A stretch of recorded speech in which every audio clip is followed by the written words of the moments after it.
శోకము ధర్మజుడుందే భూవరా. చాలా దుఃఖించాట ఆ సన్నివేశాన్ని చూచి. ఆయనకి ఇలా అనిపించింది, అంతటి మహానుభావుడే ఇనప ముక్కని కూడా పిండి పిండి చేశాడే నిన్న మొన్న. అటువంటి వాడు ఈ రోజున ఇంత ఆత్మ న్యూనతాభావానికి లోనయ్యే భార్య మీద పడిపోయాడు, మూర్ఛ పొంది మాటలు తొట్టురువడి. ఈ రోజు దాకా, ఈ క్షణం దాకా బలంగా ఉండొచ్చు, వచ్చే క్షణం ఏమవుతుందో. శరీరానికి వ్యాధి వస్తే అది కొంచెం టైం పడుతుంది బలహీనపరచడానికి, కానీ మనసుకు వ్యాధి వస్తే ఒక్క క్షణంలో శరీరం మొత్తాన్ని కూడా బలహీనపరుస్తుంది. అది అన్నమాట ఇక్కడ జరిగింది. అప్పుడు గాంధారి అల్లన ధర్మజుతోడ మీ తండ్రి అతుల తపంబుతోడి సంతత చింత గూడు తొరంగి తానుండుట కూర్చుండరో పకునికి నిట్లయ్యే అనవుడు ఎవని కటమున ఈ మహాత్మున గిట్టి ఎడరు పుట్టే అట్టి నా మనువు నే ఏమనగలదంచు ఆతడు సీతజలము హస్తమున పుచ్చుకొని అతని మోమునందు అక్కున విదుర్చు సమయమున విదురుండును సంజయుండు అఖిల భరత భార్యలు ఏడ్చిరి అవిభుండుని విరజలికేల నా నృపున అవయవములు నివురంగ తెలిసి అతనిన్ కవుగిటిలో చేర్చి మస్తకము మూర్కొను కౌరవ వృద్ధునతుడు ఆశ్లేష విశేషమునవనర్చ సంప్రీతునిగా. ధర్మరాజు ఇంకా దుఃఖపడుతున్నాడు. ఎవడి వల్ల ఇది జరిగింది? నా వల్లనే కదా. నేను కనుక మనసులో పెట్టుకోకుండా ఏ కాలంలో పట్టిపోయి ఉంటే,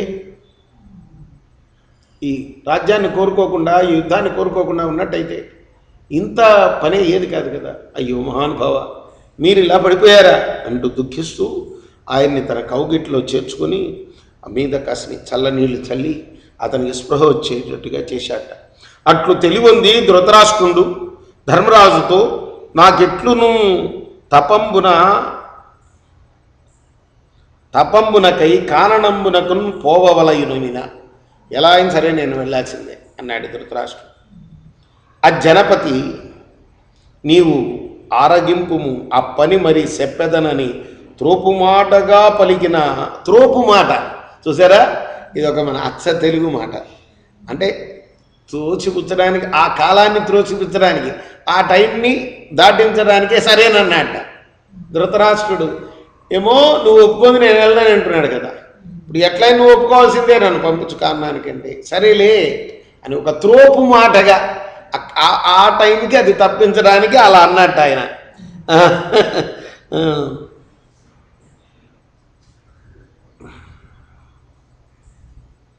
అయ్యి అంబికేయుడు. అప్పుడు అంబికేయుడు అంటే అంబికాతనయుడు, విచిత్ర వీరుడికి అంబరికి పుట్టినవాడు ధృతరాష్ట్రుడు.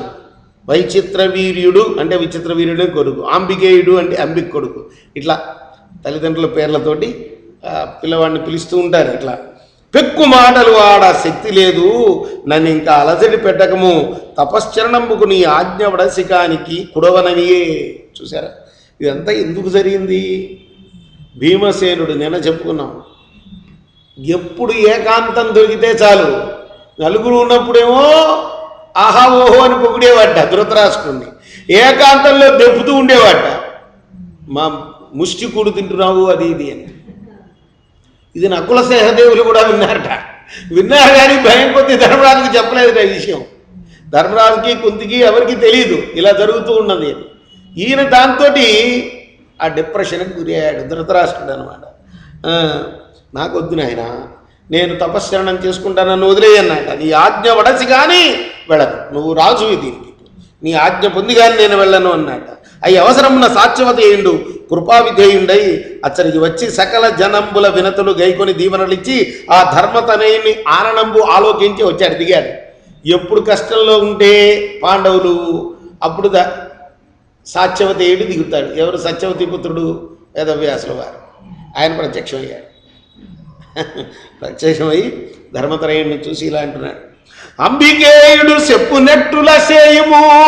ధృతరాష్ట్రుడు ఏ విధంగా చెప్తే ఆ విధంగా చేయి. ఇప్పుడు ధర్మచింతన. ధర్మరాజేమో ఆయన వెంటబడి వస్తానంటున్నాడు, ధృతరాష్ట్రుడేమో వద్దయా నువ్వు రాజ్యం వెళ్ళుకో, నన్ను పంపించు, నాకు ఆజ్ఞ ఇవ్వు అంటున్నాడు. ఇప్పుడు ఎవరు తీర్చాలి ఇది? వీళ్ళకన్నా పెద్దవాడు తీర్చాలి. అందుకోసం వ్యాసుల వారు ప్రత్యక్షమై చెప్తున్నాడు, అంబికేయుడు చెప్పినట్లుగా చేయము. అంబికాపుత్రుడైన ధృతరాష్ట్రుడు ఏం చెప్తే చేయవయ్యా.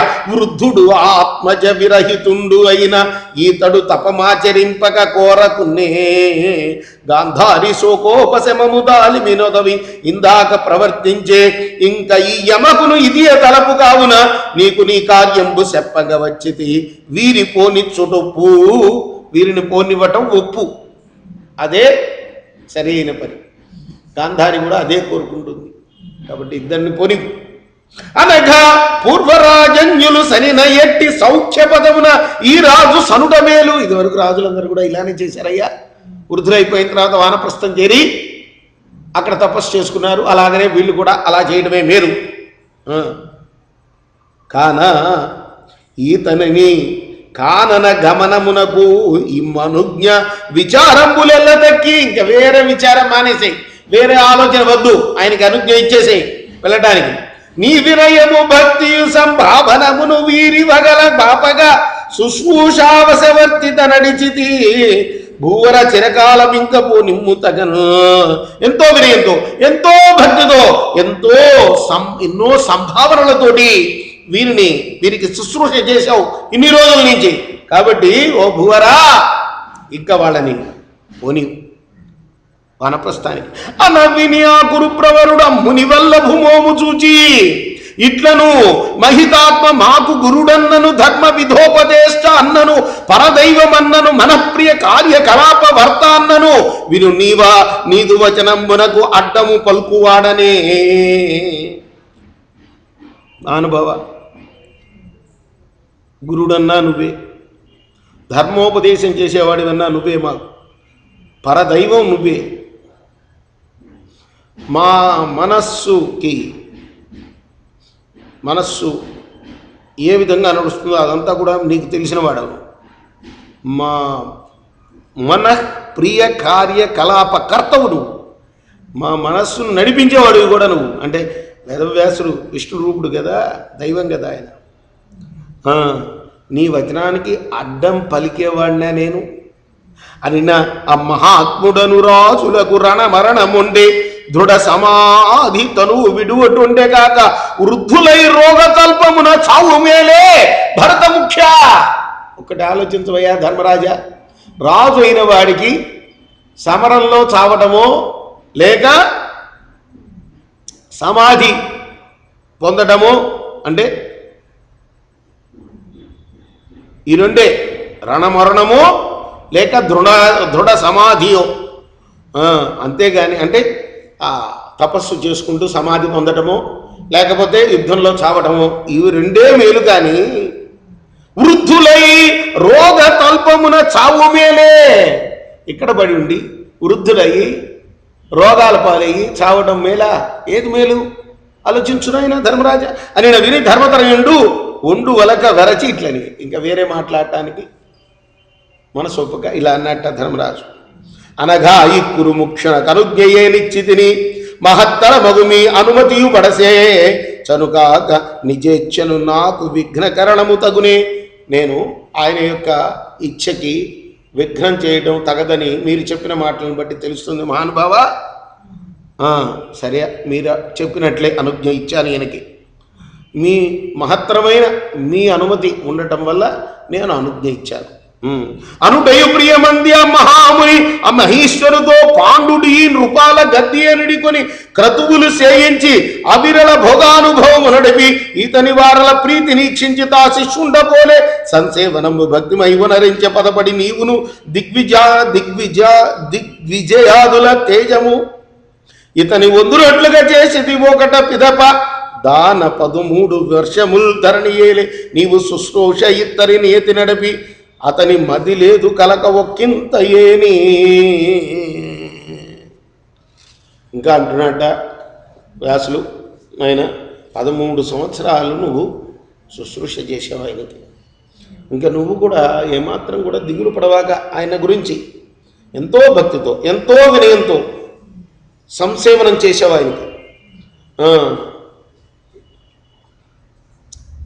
అతని మది లేదు అలక, నీ మీద ఏమాత్రం కోపం లేదు, నువ్వు అనుకుంటున్నావేమో ఆ మనసులో నీ మీద కోపం ఉన్నది, ఒక్కింత అయినా కూడా లేదు. కేవల తపక్రియా సంసేవన తాత్పర్యం ఇప్పుడు చిత్తమ్మున అందావేశించిన యది భూవరునకు ఇతని అణిచిపుచ్చుమడవికి. కేవలం ఈయనకి మనసులో ఇప్పుడు తపస్సు చేసుకోవాలన్న ఆసక్తి తప్పితే వేరేదేం లేదు నాయన చిత్తంలో మనసులో కూడా. కాబట్టి ఆ భూవరుణ్ణి విడిచిపుచ్చు, ఇప్పుడు కానడకి వెళ్ళని అడవికి. అని ధర్మతనయుడట్టుల కాకని పలికి తక్షణంబ పరమయోగి వంజుడైన సత్యవతి కొడుకు ఆత్మతపోవనమున కలిగే భూవరియా ఈ మాట చెప్పాడు ఆయన. అంతర్ధానం అయిపోయాడు వ్యాసులు, ఆయన ఒప్పుకున్నాడు ధర్మతనయుడు. తదనంతరమ ధర్మతనయుడు ధృతరాష్ట్రుతోడ నీకెట్టుల చూడబోలే విదురుండు కృపుడు యజ్ఞది కృత్యమని వినిశ్చయ మొనరించిరి సంజయునియు యుత్సవమనముల వలసిన కర్తవ్యమిది దానిని చేయుటెంతయే నాకు ప్రియంబూ భూనాద ఆనతుడనై వేడెద ఒకటిని విశద బుద్ధి. రేపు మనం 54వ పద్యం నుంచి చదువుకుందాం ఆశ్రమవాస పర్వంలో.